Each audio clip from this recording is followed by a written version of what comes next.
بسم الله الرحمن الرحيم. مساء الفل وايامكم كلها خير. بتشرف دايما بمتابعتكم وسعدني دايما تعليقاتكم وبشكركم على المتابعه، وان شاء الله دايما اكون على قدر ثقتكم. وتحياتي ليكم وتحياتي لكل اللي متواجدين عندي على قناتي على اليوتيوب.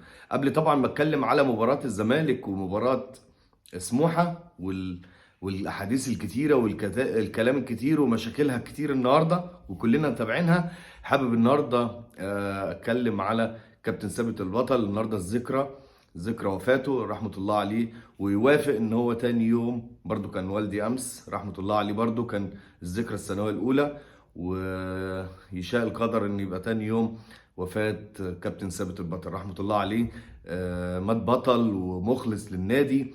وعلى فكرة يا جماعة والله الله يرحمه كان شخصية طيبة جدا وشخصية محترمة وبيحب شغله. سيبكم من الكلام اللي انتوا كنتوا بتشوفوه او احاديثه او كلامه. والله بجد اطيب حد في الدنيا بجد. شخصية حزنت عليها وكل مصر كلها حزنت عليه. محب للنادي، محب لكل زملائه وكل اللاعبين اللي اتعاملوا معاه، وانا بتشرف ان في يوم من الايام ان انا اتعاملت معاه. ربنا يرحمه ويغفر ليه، واتمنى دعواتكم ليه بالرحمه. وطبعا كان والدي برضو الذكرى السنويه كانت امبارح، دعواتكم ليهم وربنا يرحمنا ويرحم جميع امواتنا ويسترها علينا يا رب، ويحفظ اسراتكم الكريمه ويحفظ كل احبابكم. هنتكلم بقى على مباراه نادي الزمالك وسموحه. طبعا يعني احنا كلنا اتفرجنا على المباراه، يعني كلنا شفنا المباراه عامله ازاي. عايز بس اتكلم في نقطه الفار يعني والتحكيم في الفتره الاخيره. يعني نفسنا والله التحكيم ده يتطور، نفسنا التحكيم ده يبقى يعني وارد ان في اخطاء، بس مش كل مباراة لازم نتكلم والناس نقعد تتكلم على السوشيال ميديا يقعدوا يتكلموا وفي التلفزيون وفي المواقع. لحد امتى؟ يعني المفروض يبقى في تطور للتحكيم المصري. النهارده فعلا مشاكل كتيرة جدا، مشاكل كتيرة جدا. كابتن ابراهيم نور الدين مع احترامي لشخصه طبعا، وهو صديق عزيز عليا وبحترمه، بس يعني اتكلم في شغل يعني. كابتن ابراهيم نور الدين لازم كل مباراة يحكم فيها سواء مع الاهلي او مع الزمالك لازم يحصل حالة كده، يعني حالة يعني ايه بعض المشاكل وبعض الكلام، ولازم يبقى ترند ويطلع الناس تتكلم عليه. خلينا نتكلم بس ان ضربة الجزاء لسموحة هي ضربة جزاء. لا، ضربة جزاء ضربة جزاء. خصوصا مع التقنية الجديدة. المفروض بقى ان التقنية الجديدة دي نازلة بتسهل الامور. انا شايف النهارده ان هي صعبت الامور. يعني مش ممكن الكرة باينة ان حسام حسن تقريبا، اعتقد حسام عبد المجيد على ما اعتقد هو داخل عليه واخد رجليه، فطبيعي ان ضربة جزاء. والمشكلة ان هو كمان يعني لجنة الفار كلهم كلموه قالوا له تعالى شوف الكورة، وقعد يبص عليها وكلنا قعدنا نتابع ضربة الجزاء. لا، هي ضربة جزاء، ضربة جزاء يعني 100% ما فيهاش شك. انا ما اعرفش بناء على انهي اساس ان هو ما حسبهاش. على فكرة الكلام مش كله على ان في خلاف ما بين الزمالك، يعني ما فيش الموضوع خلاف اللي ما بيني وما بين بعض الاشخاص جوه نادي الزمالك، ده شيء طبيعي. بس انا هتكلم على كوره بصفه ان انا واحد متابع بحب اتفرج على كوره. ما حسبش ضربه جزاء، قلنا خلاص ماشي، ما في خلاص. يعني هو كابتن ابراهيم نور الدين لازم يخلص، يعني يطلع من المباراه لازم يبقى فيه مشاكل ولازم فيه اقاويل كتيره جدا ولازم الناس كلها تتكلم عليه. هنيجي لضربه الجزاء لنادي الزمالك اللي هي ضيعها زيزو. مش ضربة جزاء خالص، يعني حقيقي بجد. يعني مش ممكن دي ما تتحسبش ضربة جزاء ودي تتحسب ضربة جزاء، والكرة باينة ان هي جاية في دماغه والزحلقة وجت في دماغه وعدت. انا ما اعرفش اتحسبت ضربة جزاء بناء على انهي اساس. خلينا نتكلم برضو على الاداء النهارده. خلينا نتكلم ان في مشاكل كتيره جدا للاعبي نادي الزمالك في الفتره الاخيره. النتائج سيئه سواء للعيبه او للجهاز الفني او لمجلس الاداره او حتى للجماهير، ففي كميه ضغط غير طبيعيه على اللعيبه. حتى النهارده شفنا الاداء، يعني النهارده مش ده اداء لاعبي نادي الزمالك الموسم اللي فات. خلينا نتكلم زيزو بعيد تماما، احرز هدفين بس مش ده زيزو اللي احنا عارفينه. مش ده زيزو، مش ده المستوى بتاع زيزو.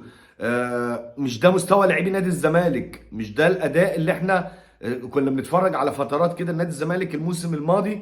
لا، كان اداء افضل من كده بكتير. فطبيعي نتائج سيئه، مشاكل كتيره جدا في الفتره الاخيره، فطبيعي انها تاثر على ده. خلينا نتكلم ان النتيجه دي او المكسب ده هو مجرد ان عوده الثقه تاني للعيبه وللجهاز الفني والمجلس الاداره وللجمهور.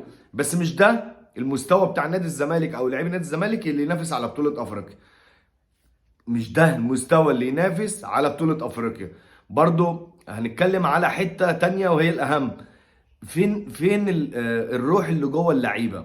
ممكن في بعض المشاكل موجودة مع الجمهور في الفترة الأخيرة، سخط جماهيري، بس مش ده أداء لاعبي نادي الزمالك، مش ده الأداء اللي متوقع. نادي الزمالك داخل على الفترة اللي جاية عنده مباريات مهمة جدا في بطولة أفريقيا، خصوصا بعد خسارته مباراة بلوزداد. لا، الموضوع صعب جدا، خلينا نتكلم ان الموضوع صعب. وفي دايما يا جماعه والله بجد فريق كده تحسه ان هو فريق بطوله يعني، فريق مجمع، فريق عنده الخبرات، بيمتلك العناصر الخبرات وعنصر الشباب. نادي الزمالك موجود في الحته دي، بس معظمهم مع احترامي ما عندهمش الاحتكاك القوي، ما عندهمش الاحتكاك في بطوله افريقيا. الموضوع صعب جدا على نادي الزمالك في الفتره اللي جايه. النهارده فوز معنوي، فوز مطمئن للجماهير، بس اعتقد الجماهير فعلا الواعيه المتابعه للكره المصريه او لنادي الزمالك، لا هتحس ان مش ده اداء نادي الزمالك. النهارده نادي الزمالك كسب بمساعده كابتن ابراهيم نور الدين، حقيقي. حقيقي المساعده النهارده. اداء سموحه معرفش بصراحه، مش ده اداء لاعبي نادي سموحه او نادي سموحه في السنوات الماضيه. كان منافس قوي، كان مش يعني حتى المباريات اللي كان اهلي بيلعب قصاد سموحه او الزمالك بيلعب قصاد سموحه مش بسهوله ان انت تكسب سموحه. كسرت برضو تغيير المدربين، وكسرت كابتن طارق العشري، وكان في مشاكل مقتنع بناس، وبعد كده يجي كابتن احمد سامي، واعتقد كان كابتن احمد سامي كان موجود. فكسرت تغيير المدربين دي مش مميزه، خصوصا كمان ان الصفقات اللي جت لنادي سموحه معظمهم كان ما بيلعبش في الانديه بتاعتهم على ما اعتقد يعني. فطبعا الموضوع صعب، بس لعيبه نادي سموحه النهارده بصراحه في بطء في الحركه. الهاني سليمان، اعتقد ان يعني هاني سليمان النهارده يعني تحس ان هو ما كانش واقف في المرمى خالص، مش مركز. عايش على الشو شويه، مع احترامي اللي هو اخ صغير ليه، بس بقى ابتدى يركز في الشو اكتر من الاداء، رغم ان هي محسوبه عليك. النهارده الثلاث اهداف اللي داخلين فيك، الهاني سليمان ما اتحركش خطوه يا جماعه والله بجد. 3 اهداف ما اتحركش خطوه، يعني اي كوره بتروح تخش، يعني اي حد لو كان فيريرا شاط كوره على الجون كانت هتخش. ما هو ده معناه ان انت مش مركز. واعتقد النهارده معظم الاهداف اللي دخلت كانت من هاني سليمان. هاني سليمان ابتدى يبص على غدا القاك والحاجات، مش عارف اللي هو الكلام اللي بيتقال، وبيحب ان حته الكاميرا تيجي عليه. فانت لا، انت بتضر زمايلك وبتضر فرقتك وبتضر حتى الجهاز الفني وبتضر مجلس اداره. مش ممكن تركيزك كل مباراه على ضاعه الوقت. حتى تقريبا في كوره بيطلعها فحس ان هو هيرجع متاخر، فقال لك اقع. فمش كده الكوره، مش كده خالص. ده معناه ان انت بره التركيز، بره الملعب.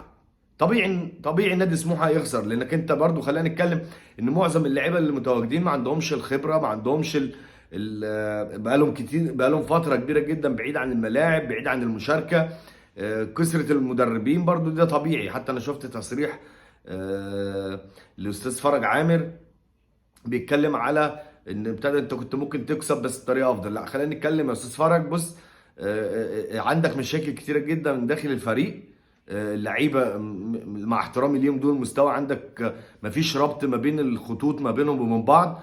المدافعين بعيد عن نص الملعب، نص الملعب بعيد عن المهاجمين. فطبيعي ان هيحصل لك مشاكل، خصوصا ان انت كمان بتلعب قصاد نادي الزمالك. نادي الزمالك كان محتاج المكسب.